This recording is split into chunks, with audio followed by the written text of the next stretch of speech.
Welcome back to Ivy Unleashed. Today is such a fun day to celebrate. First of all, Brooke has a ring on her finger, on her hand. I do. So if you're not tuning into YouTube, check it in because you're going to be blinded by this ring. Another thing we're celebrating is the person that Brooke and I are staring at. Jack McKenzie is here. Welcome to Ivy Unleashed. I'm so glad to be here. Thanks for having me. Today is so special, and I could cry thinking about the people that both Jack and I and Brooke love that would be tuning into this episode to hear Jack's story. It's like getting me choked up because I'm so proud of you for your bravery, for sharing your story, because it's one thing to go through it. It's one thing to have a really low and some really high highs now, but to put it into words, to think back and relive some of these experiences takes a lot of reflecting and hard work and an emotional toll. And so I'm just so proud of you for being here. I'm so happy that your family and friends get to tune into this to hear your journey and your growth and the lessons you've learned. And so I just want to send an extra thank you for showing up and just being here today. Thank you guys for giving me the opportunity. You know, in my recovery, the one blessing that I've learned is most important to me is that the darkest, most difficult times of my life can now become the gemstones that I can share with other people. And so being able to be open and honest and vulnerable about where I was, what happened, and where I am now is the most important thing for me. I know there's people that are still out there struggling, and I'm willing to share my story in hopes that helps someone. You just said 3 words that I think are really tough for men sometimes, especially open, honest, and vulnerable, to truly share the emotional side of things that are hard for men to face or to express. And so, you know, you hinted at it already, thinking about your journey with alcohol. And we all have it. Like Brooke and I are very open and honest about our relationship with alcohol, and it's polarizing. It gets a lot of comments. It gets a lot of opinions. I'm sure there's a lot of things that are said that we don't even hear from people. And so that's what we're going to talk about today. And so, Jack, for people that don't know you and don't know what you've been through and don't know where you're at now, which you're turning this into a really beautiful thing, but can you take us back to kind of your relationship throughout your life, kind of with alcohol, how it played into your relationships, and kind of paint the picture for the people that don't really know you? Yeah, so I grew up here in Madison, Wisconsin, and had a really normal, good childhood. You know, good family, lots of friends, played all the sports. And around probably 13 or 14 years old, just started experimenting, you know, with marijuana and alcohol. And I remember the first time that I drank, there was just a sort of a feeling of ease, of a release of these kind of anxiety. I didn't know at the time that's what it was, but it was just sort of a real relaxation that I hadn't felt. And I didn't really drink too much until the later years of high school, but still was, smoking a lot of weed and drinking on the weekends occasionally. Later in high school, I felt anxiety start to develop. Still didn't know what it was, but I did know that alcohol helped me with it. And in that way, alcohol was a solution for me to a problem that started within me. And I didn't like how I felt. And I didn't like feeling out of place, even in a room full of people. So alcohol helped to bring that wall down, to ease those fears, to make me feel more comfortable. And that just progressed. And, through college, I drank more and more, binge drank. I was a blackout drinker for years and years, got in a lot of trouble. I had run-ins with the law. I have multiple OWIs, got in fights and arguments, and that was all due to alcohol. But I couldn't stop. I didn't really want to stop. In my late 20s, I really kind of understood that anxiety was a real problem for me. And so I went to a doctor, and the doctor prescribed prescription anxiety medicine for me. And that helped, but it also made the drinking much, much worse. I mean, I was a blackout drinker every time that I drank. I forgot large parts of many nights, and I did things that I regret and things that I hurt people that I wish that I wouldn't have.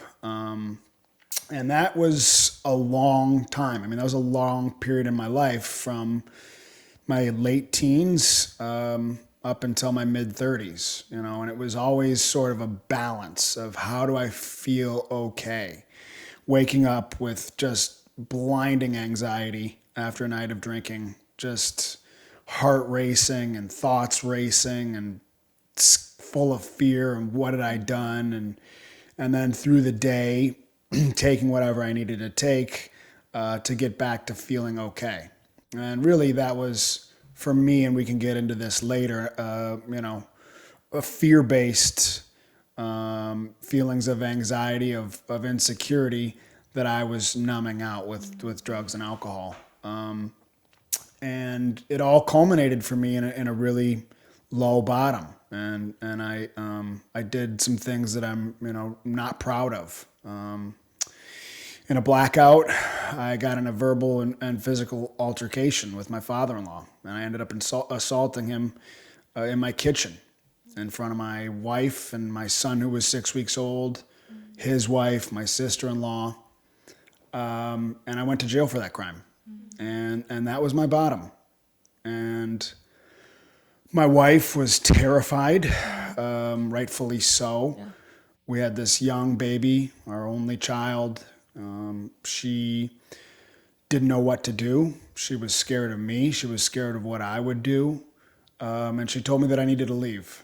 And so I left our house, not knowing what to do, having some friends who had gotten sober, but really, and I'd heard of Alcoholics Anonymous, but I hadn't ever thought about quitting drinking. Even with all of these clear examples of evidence that I needed to stop drinking over decades, I just always wanted to figure out how I could drink like a normal person. That was always my goal.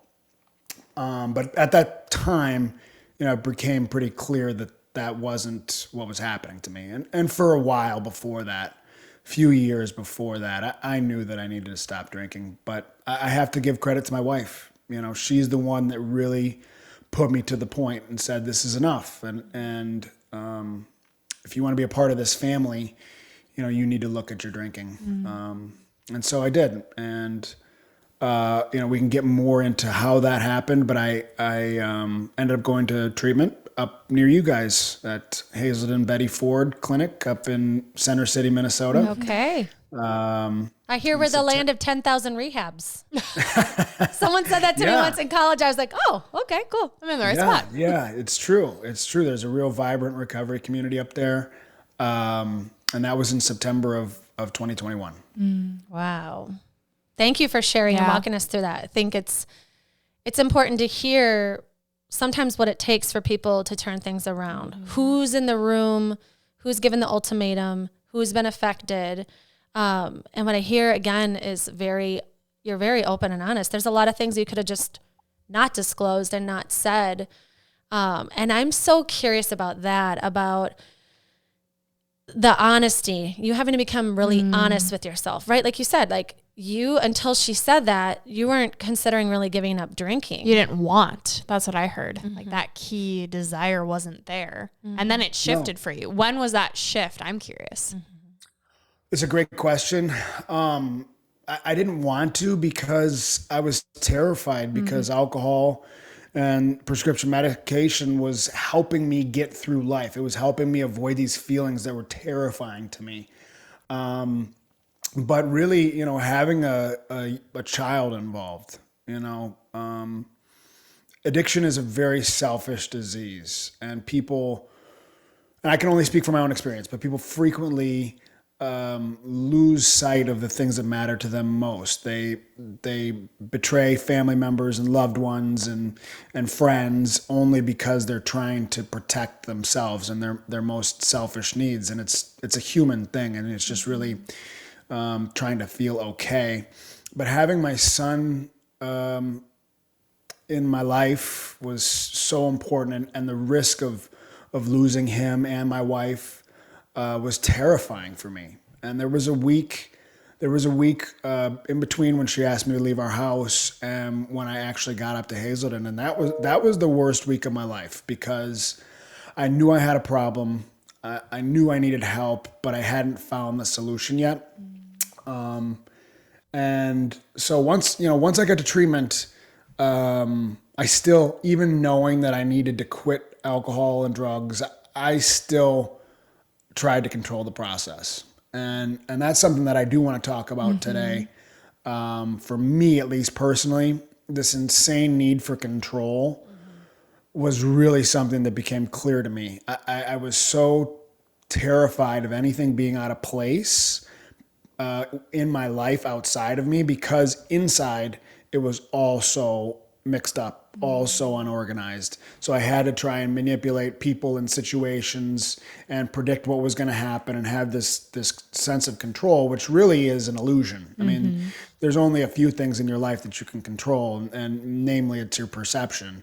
But so I went to treatment, and I spent a couple weeks arguing how long I was going to be there and switching up my counselor and filling out complaint forms and just being a real asshole, And I don't know, Brooke, I don't know when that moment was, but there was a moment of clarity. And alcoholics and addicts will talk about that. And we also talk about, identifying a power greater than yourself. And I didn't grow up religious. Okay. Had some spirituality in my life, but nothing really that I had ever identified. And as a person with an oversized ego, I really kind of considered myself the one that made the world go round, So I don't know what that exact moment was. It was a couple weeks into being into treatment, but I realized that I could surrender to the process, that there were people there that were trying to help me and I was fighting them. And in that moment, there was this overwhelming feeling of a release of this pressure and this energy of like this brain power of trying to predict what was going to happen and who could I, control or manipulate to get what I wanted or to avoid happening what I didn't want to happen. So, for me, a big part of recovery is surrendering my will, which at the time when that happened, when I was at treatment, I thought, okay, I did it. It's done. It's over. I don't ever have to do this again. Now that I've come to realize that it's an everyday thing. I mean, I take back my self-will all the time. And I very frequently realize that when I try to regain control of my life, outside of the things that I can do, it doesn't go well for me. Oh, I feel like anybody can relate to that. We try to control so much. And I've never really thought about how alcohol plays into that. Like for you, was it lessened the loudness of the need to control because you were numbing the feelings, or what did alcohol give you in sense of control? So I think my anxiety came from, in part, wanting to control things that were out of control. So I was trying to keep these things in a bottle that was impossible to contain. And so the alcohol really helped to quell my anxiety. But then it also really stoked my ego. It made me feel larger than life. It made, it took away those insecurities that I walked around with during the day. And it really made me feel like I was better than or special, when in reality I was, just an alcoholic. But it's an interesting paradox where I can go from feeling like the biggest piece of shit in the world to, better than absolutely everybody just by having a couple of drinks, when in reality I'm neither of those things. I'm in the middle. I'm no different than anybody else. I'm no better or worse than anybody else. The alcohol certainly helped to quiet the feelings of insecurity, of imposter syndrome, and with, but I do think that some of that self-doubt, self-examination is important, at least for me, because without that, it was sort of like taking the speed limit off the roads. I just really kind of went wild. Ooh, there's so many things I want to ask you about. Oh, this is so good. I definitely want to get into day-to-day of rehab and what rehab is like. I really want to get into that. But I'm curious about these insecurities that you're kind of walking around with. Because when we say that, it's personal, everybody's different, everybody has different life circumstances. But we are also so similar. So as a male, like thinking of, you're in a nice community, a nice family. Like, what are you walking around so insecure about? What are you feeling like this imposter syndrome for? Like, what are these feelings? Yeah. So the truth is, from the outside, people would have been very surprised to hear that I felt that way. And I also want people that are listening to this to know that, I was married and I was successful in my career, and we had a new house, and everything looked okay. And I put on a good face. And I think that's something that pretty much everybody can relate to, is wearing some sort of a mask in certain situations. I've done a lot of work, and I do therapy, and I meditate all the time. And I can't tell you exactly where the root of my insecurities lie, but I can say that comparison to other people, judging myself based on what I thought I needed to be a successful man, to be, looked at as somebody who other people admired, rather than just being the best version of myself, and then measuring myself against those pictures of what I thought it took to be a man. And I constantly came up short of that. So I think, the insecurity for me came from, here's what I think I need to be.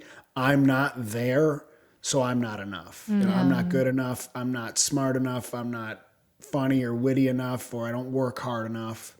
And something in my brain, instead of maybe working towards doing that, or even if I was working towards it in the interim, I just felt less than. Yeah. And that alcohol, it served a need.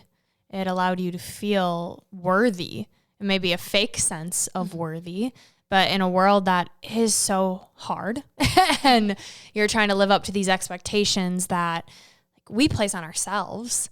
But that internal noise is so loud that when alcohol, you can just drink this thing and it shuts that monkey mind up. It's like, why wouldn't you?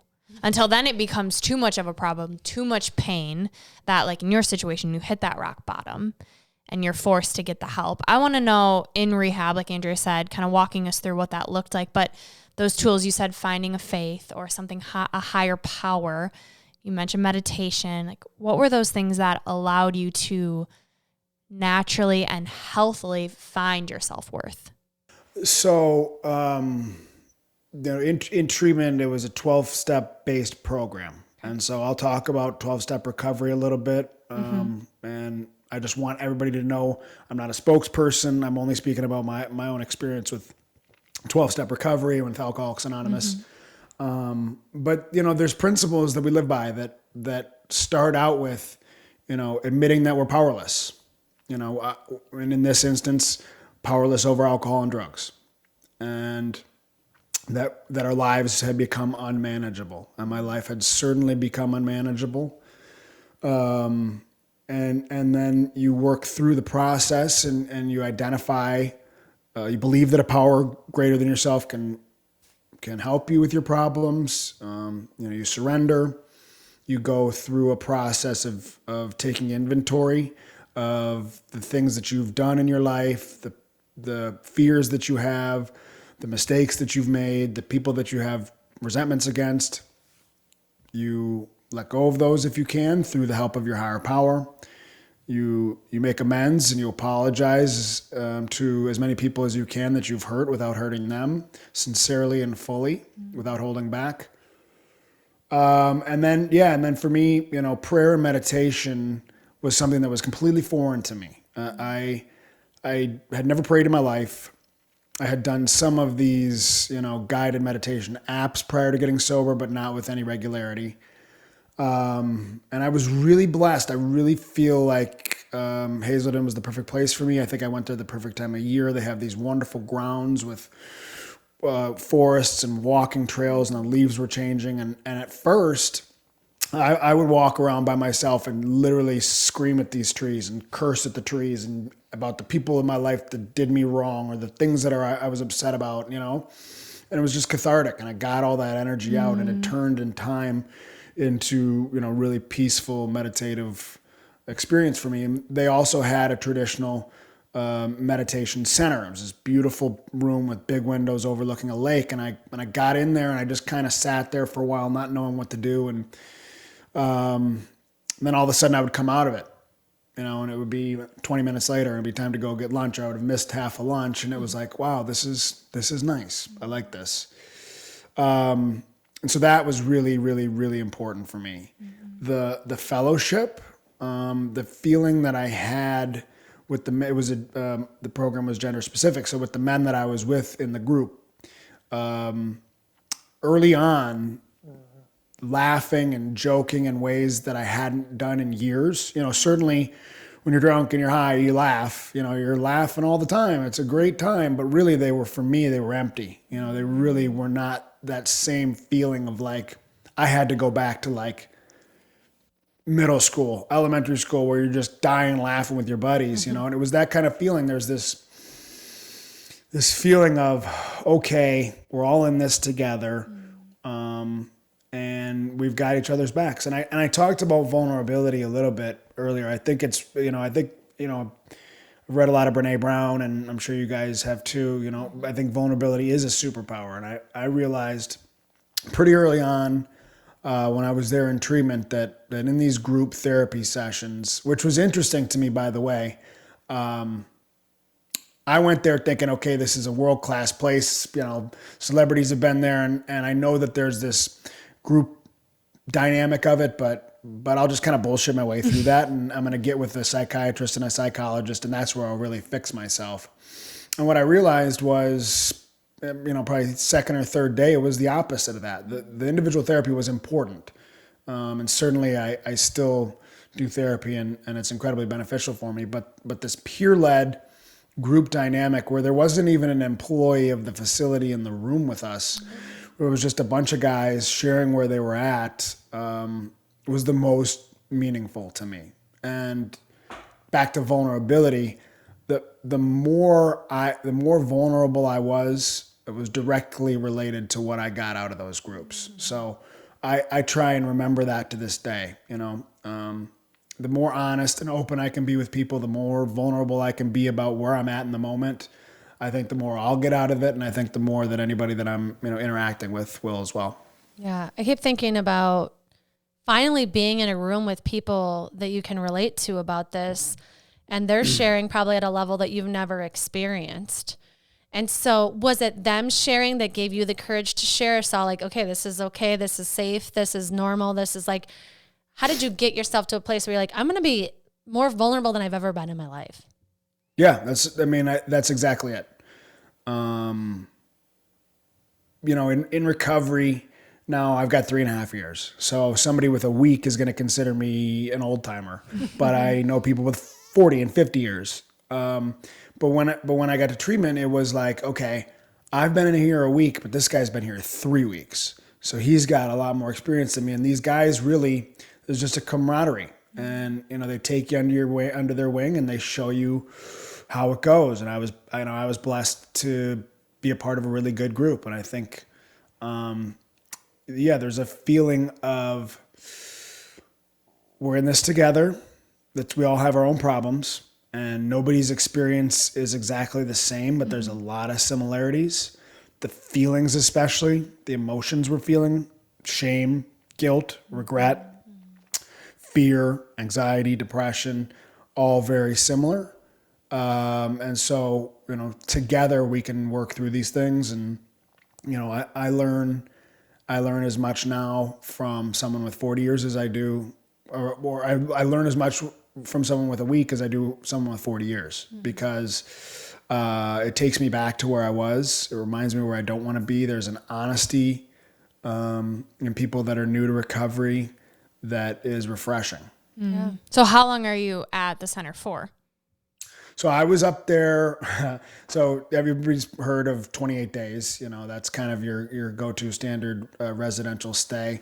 So I was arguing, I'm only going to be here 28 days, and I got to get back to work, and I got a kid and stuff. And meanwhile, my wife and other people were, fighting to keep me there longer. And there's a lot of research that the longer someone's in a structured treatment environment, the better chance they have at long-term recovery. And over time, when I was there, I spoke about surrender. I ended up staying for 42 days. So I was there from, sort of end of September to beginning of November. And when I was there, there were guys that were there for the third and fourth and fifth time. And I knew I didn't want to do that. I knew I wanted this to be a one-off. So I asked them, what happened? Why are you back here? And they said, when we were here, we were all in. But then we went back home and we fell back into our old patterns. We just went back to work. We didn't attend any 12-step meetings. We didn't get a sponsor. We didn't work through the 12 steps of Alcoholics Anonymous. And so when I got home, I made really a concerted effort to dive into the local recovery community. I luckily found a really great group. Actually, it's on Zoom, but it's based here in Madison. And so, yeah, it was 6 weeks up there, and then did some aftercare here, some outpatient treatment here in Madison. That's awesome.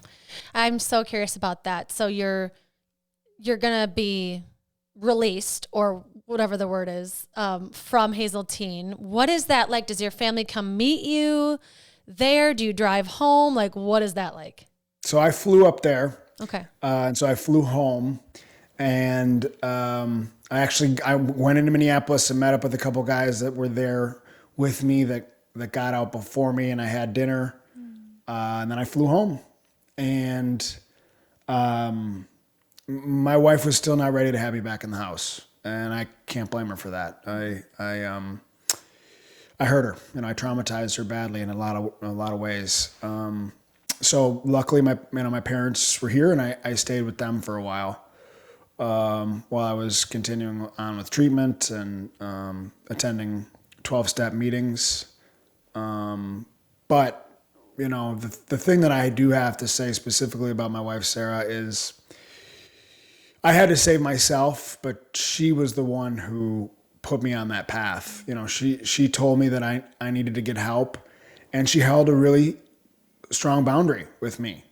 And she went against, her core instincts to let me back into the house and back into her life, because she felt like it would give me the best shot at staying sober. Mm-hmm. She was very close to, asking for a divorce, and we were rocky for a long time, but she went against her intuition, which was to just cut ties with this person that had hurt her so badly, to give me the best chance to stay sober and to keep our family together. And I owe her my life. I owe her so much for that. She's the strongest person that I know, because of what she dealt with herself. We now have a beautiful life because of what she did, and also because of the work that I did. But I'm really blessed to have found such an incredible woman. I'm so glad you brought her up and her name. Hi, Sarah. Shout out to Sarah. Wow, you're such a badass. And I think it's important to acknowledge the people that are affected by this, right? Because this is your journey, what you went through and who you hurt, and you, right? And that was like what got you in this thing in the first place. But like, you have to stay focused on you so you're okay, so you can be in this life, right? But I keep thinking about Sarah and your son Cam, and like that dynamic, right? Because if he's 6 weeks when this happened, like she's postpartum. And that's postpartum with her first baby. With her first baby, she saw me assault her father. I was in rehab. It was a perfect storm of shit for her. Mm-hmm. And she suffered from it for a long time. There was serious trauma that for me, it's hard not to look back and have a lot of regret. And I certainly have, I have regret, I have guilt, but to not feel ashamed, right? And when we talk about Brene Brown, the difference between guilt and shame is I did a bad thing or I am a bad person. Right. So certainly I regret how much that I hurt her. We did a lot of counseling together, individual therapy, both of us. And both of us have grown from it, but I owe her so much. She stuck by me through the toughest time for both of us, and I'm blessed. And yeah, when we talk about the people that we hurt in our addiction, it's always, when a bomb goes off, the people that are closest to it get hurt the most. Mm-hmm. And so for years and years and years, it was my parents. Letting them down and then apologizing and promising to be better and then letting them down again and again and again. And I think about that now when my son's turning 4 in July and I got sober when I was 35, that if, in 30 years, I'm still terrified. Every time my mom's phone rang early in the morning, she was worried that I was in jail or in a car crash, not that I went to jail that often, but I did, I did. And so, there's trauma for them and my friends, and my sister, all experienced the wrath of my drunken belligerence, my arrogance. Obviously you're apologizing, you're asking for forgiveness, you're trying to start anew, you're back in your life, but is there a newness to those relationships? Like, you are a different person now. Like, is it kind of like a new life, a new relationship with your sister, a new relationship with your wife now, with your parents? Like, or is it like you have to kind of address the old stuff? Or, what is that like now? Is there a big difference from before to now of who you are and what it's like? Yeah, absolutely. My relationships are different. It's different for each person. But there is a process, and there's a process of a feeling out period where some people have high hopes again. Some people are doubtful that it's going to last. And that's why this process of making amends is important, but it's not something that you can rush. If I were to have come back from rehab and immediately said, I'm so sorry for everything I did and I'll never do it again, and I promise I'm better, I'm different, nobody would have believed that, especially not my wife. So, you have to take time and you have to show with your actions. You have to make living amends, we call them, which doesn't involve promises. It doesn't really involve apologies or words at all. It's just showing with your actions how you're different over time. And I'll tell a quick story. When I was in treatment, after about your second or third week, you write out your story of your addiction and you read it to the group. And I read it to the group, and afterwards I felt terrible. I thought I was going to feel good. And this one guy who had been there longer than me said, no, look at all the people you hurt, you shouldn't feel great. And I said, well, what is this? How does this work? How does it, and he just handed me that. He wrote something on a little piece of paper, and he handed me this piece of paper folded up, and it said words plus actions divided by time equals trust. And that's what I've seen. That's what it's been like for me. It's important that I say that I hurt you. It's important for me to acknowledge the things that I did to tarnish our relationship. It's equally or more as important for me to show the actions that are different than the way that I used to act in the past, and then be patient over time. I can't force it. I have to give you time. And maybe some relationships never come back the way that they were. In my life, I've been blessed with a lot of really forgiving people and a lot of supportive, loving people. My parents, my sister, my wife, her whole family, who were all dragged into this because of what happened. My friends that have given me another shot. And that's really the beauty of recovery for me, is I got pretty far down there and I hurt a lot of people.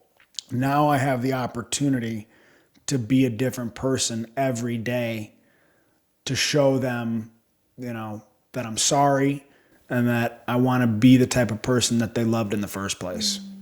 That's beautiful. That is. And I'm glad that you walked us through the work, because it's a choice every day. It's therapy. It's being honest. It's like, it's got to be constantly on your mind. Whereas alcohol was a quick drink and it numbed. And we talked about the benefits of that. I want to know the benefits of doing this work, of being sober now 3.5 years. What's different now? Everything. Everything.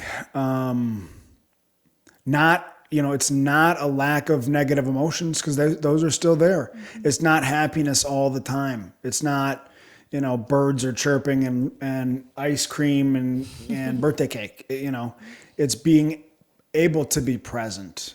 It's being able to understand that all feelings, positive and negative, aren't permanent. Mm-hmm. It's being able to sit there with my son and really be attentive and listen and not be, somewhere else, whether it's hungover or thinking about when that next drink comes, or agitated or irritable. It's really just being grateful. Gratitude is a practice. We all know this. The research is there. The things that you focus on, what you water grows. So I am able now to be grateful for the good things in my life. I also can find gratitude in the toughest, most difficult times in my life, because they have led me to this point. Without my rock bottom, I wouldn't have gone to treatment. I wouldn't have quit drinking, and I probably would have lost my marriage and hurt a lot more people.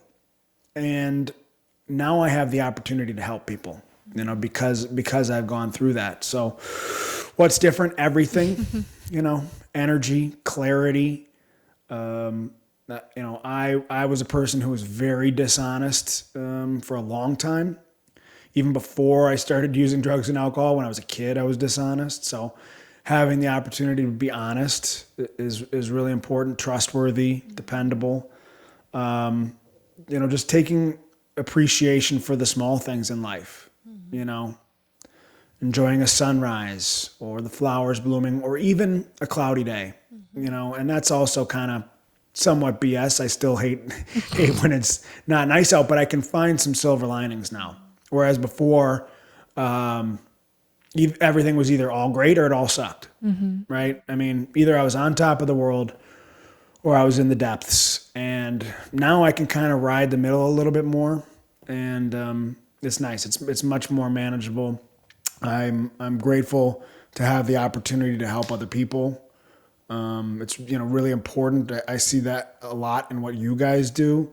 Is you guys have been through your own experiences in life, and now you've kind of dedicated your time and your energy to helping other people, which I think life is all about. I think that we are essentially selfish beings, and if we can get outside of that and we can decide that once our basic needs are met and taken care of, that we get a lot out of helping other people, then I think there's a cycle there. There's like a give and take where, yes, I'm helping other people, but I know it's going to help me too. I know I'm going to feel better when I do that. Yeah, for sure. And we really want to talk about the Madison Recovery Center, right?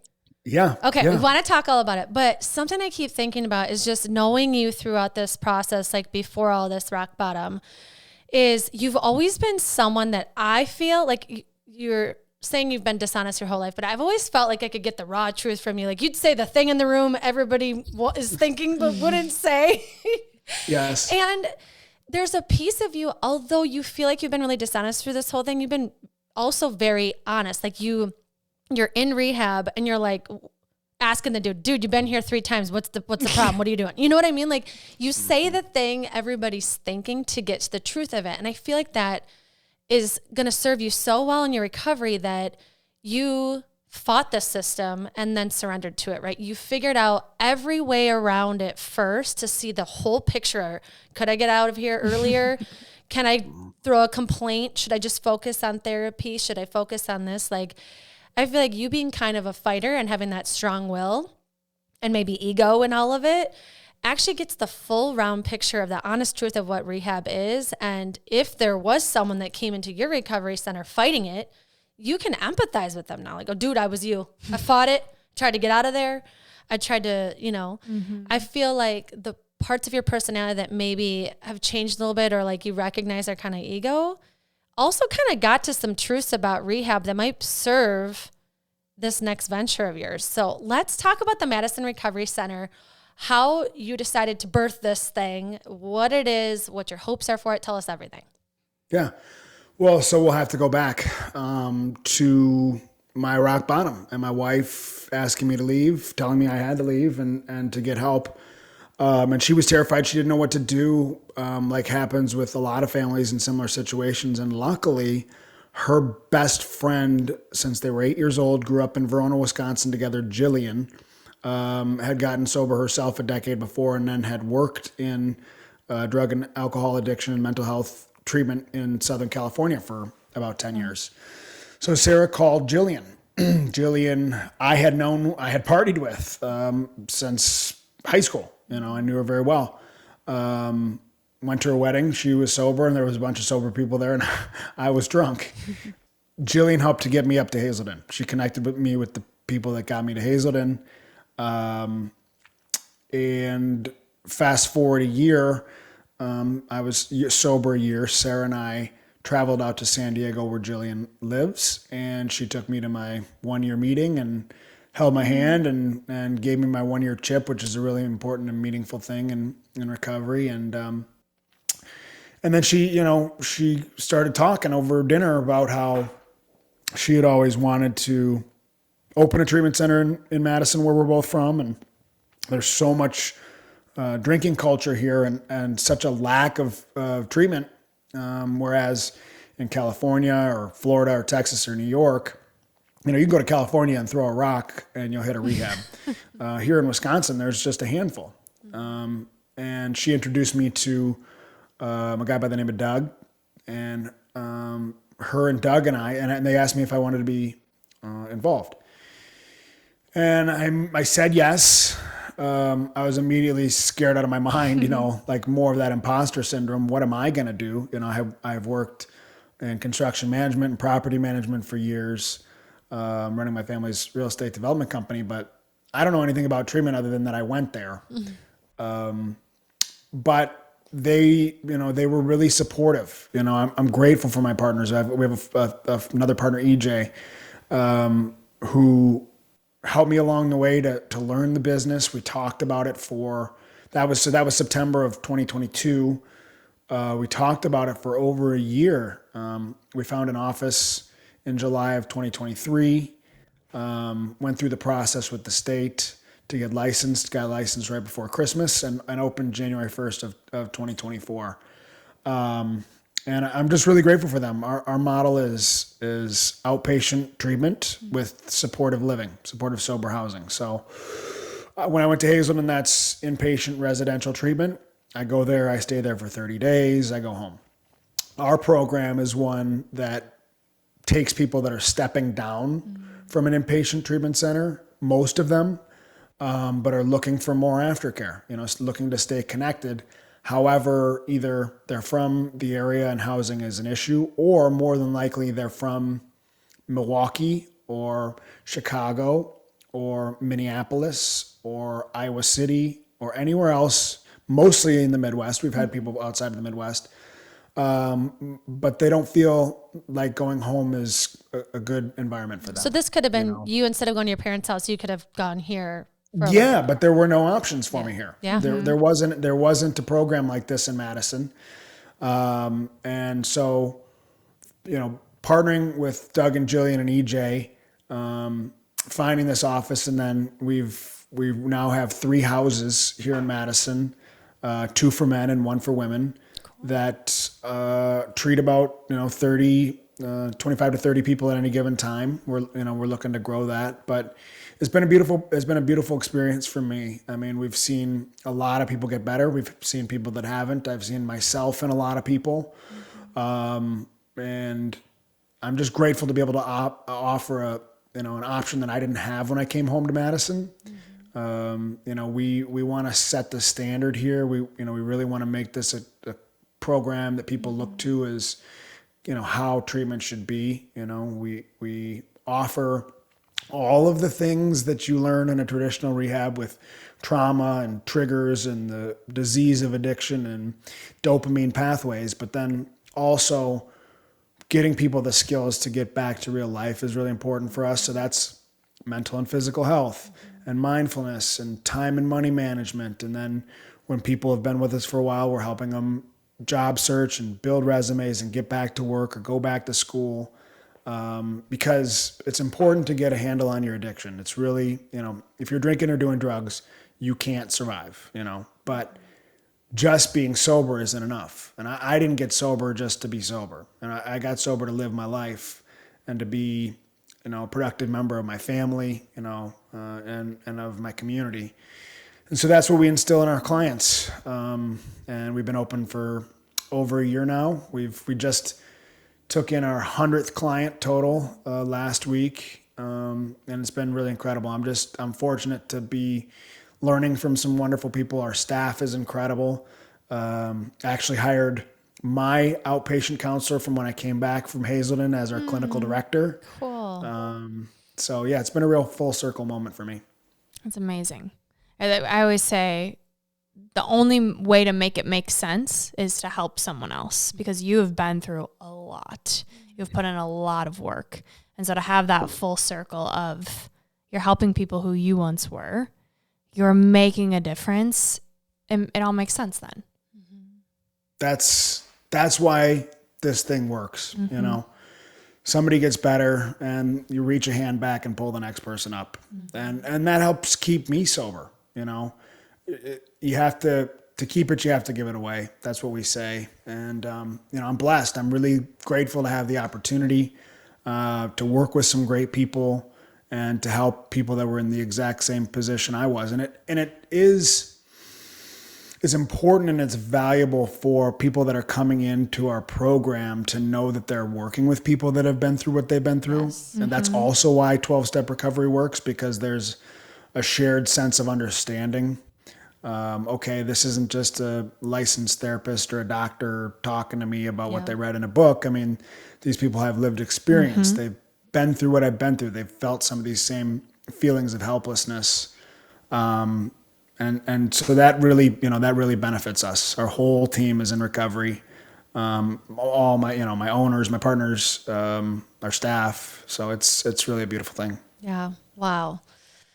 I'm so glad you shared how low it was too, because I feel like hearing that, like, that's everyone's worst nightmare, like feeling that out of control, and then, having the altercation and the boundary with your wife and all of that's like, nobody wants it to get to that point. But the fact that you're sharing that, now we can see the full picture of, like, he doesn't just have this recovery center to, like, make money and, like, have this building. Like, this is from a true life story of, hitting this rock bottom and hurting people and being very honest about it. And so this is such a beautiful journey that you've just shared. I'm so happy that you were willing to talk us through the whole thing. I think really hearing in depth what happened. And then you are the most, like, qualified person to help build this. And I love what Brooke said, helping the person you once were. It's so true.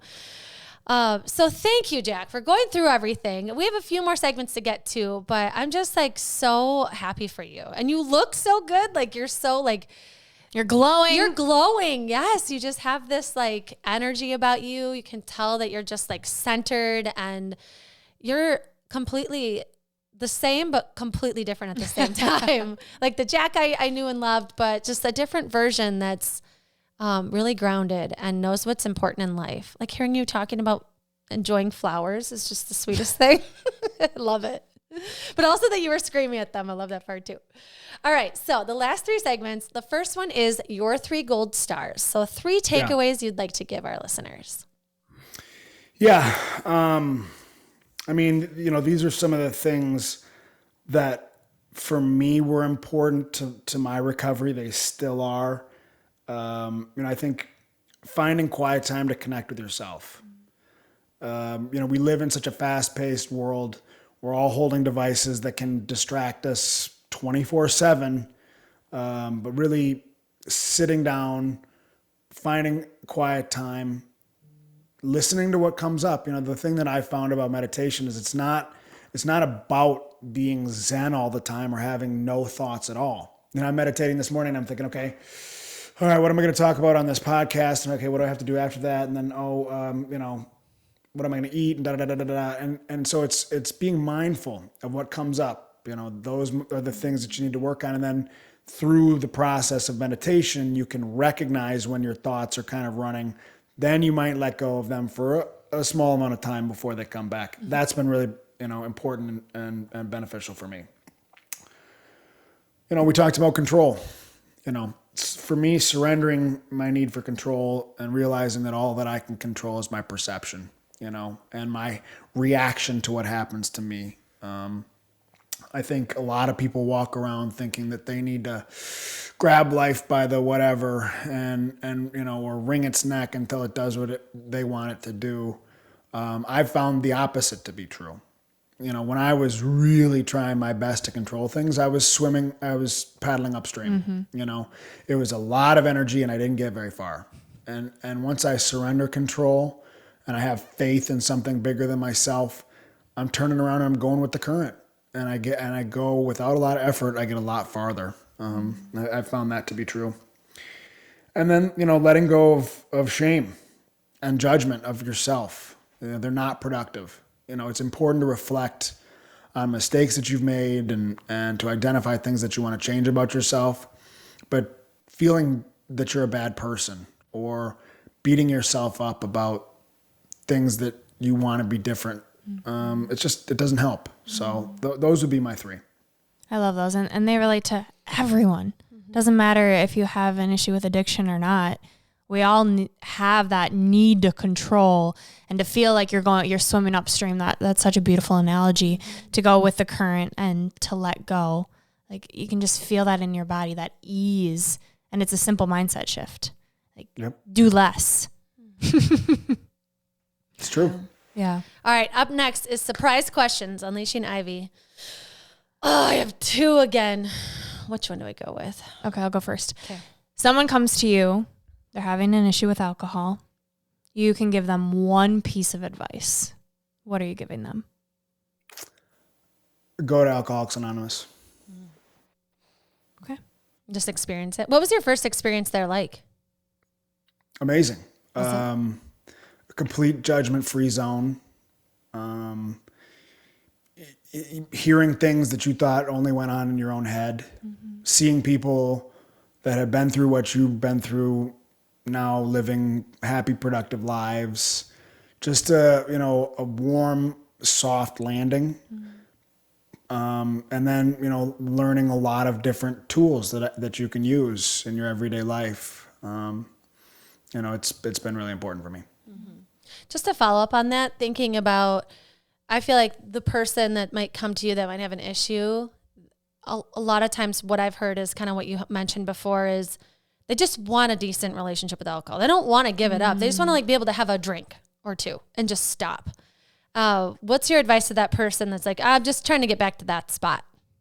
That's okay. You can just give it a shot.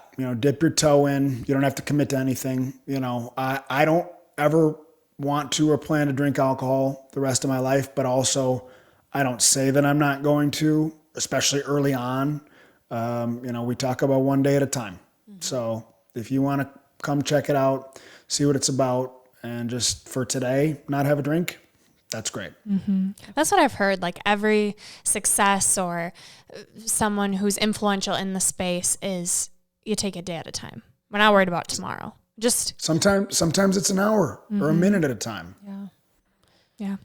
All right. My question has to do with other people, because a big part of why this started was you needing validation from others, wanting to impress people, wanting to fit in the room, wanting to feel successful or comparing to other people. And I'm curious because you really needed people. You need your support system. You need to be able to win back, your father-in-law and your wife and all these really important people. So I'm curious how you balance now living this life, wanting to have integrity for yourself, but needing validation, but knowing that that's not going to keep you in a healthy spot. Do you know what I mean? Where it's how do you rely on people, but not need their validation in your everyday life? Yeah. I think it's all about having a core set of values. I'm my only judge and harshest critic. So if I have principles that I live by, I know in my heart whether or not I'm following those principles. If that fits in line with what somebody wants from me, or if I want to impress somebody or do something, to make someone else happy, if it fits within that structure, it's okay. I mean, if I'm doing it for the right reasons. Got it. But at the end of the day, I have to be true to myself. And I feel in my body, even if it's a slight little white lie that I'm thinking about telling to get out of some meeting that I don't want to do, it doesn't feel right, or if I'm doing something for somebody to get something from them, I feel it. And so you just have to have you need to be your own compass. And you can't look to anybody else to tell you which way to go. Mm-hmm. Now, if my compass is pointing in that direction that you want me to go, we can go together. Ooh, I love that. Where's my compass going? McKenzie. And going back to what you said earlier, you need that quiet time to understand where is the direction you want to go. Mm-hmm. Because everyone's going to try and point you in the right direction, quote unquote, right. What's your right direction? You don't know that until you're taking the quiet time. That's a good reminder for everyone. Wow. Oh, I love it. I feel bad for the people that don't get to this part of the episode because that was so good. I mean, the whole thing was good, but wow, that's like a quote in itself. Okay, last question, Jack. If you could go back and tell younger Jack one thing, just one, what age would you choose and what would you tell him? I don't think kids remember much before like 4 or 5, so I'll say like 5 or 6. And I tell my son this all the time, even though he's still only 3.5, is just be yourself. You can just be yourself. You don't have to be what you think somebody else wants you to be. You don't have to put on a mask. Just be yourself. Well, I'm glad you know who yourself is now. I feel like you're very clear on the type of person you want to be, creating your own compass, and being a stand-up person for your family. I'm so proud of you. I wish I could hug you right now. And I'm so happy for your family that you are choosing this day after day. And even if it's minute after minute, sometimes might be harder than others. But I'm so happy you're here. A lot of people, they hit this rock bottom and they're no longer with us, right? Mm-hmm. They're not up for doing this work day after day. It's exhausting. It is.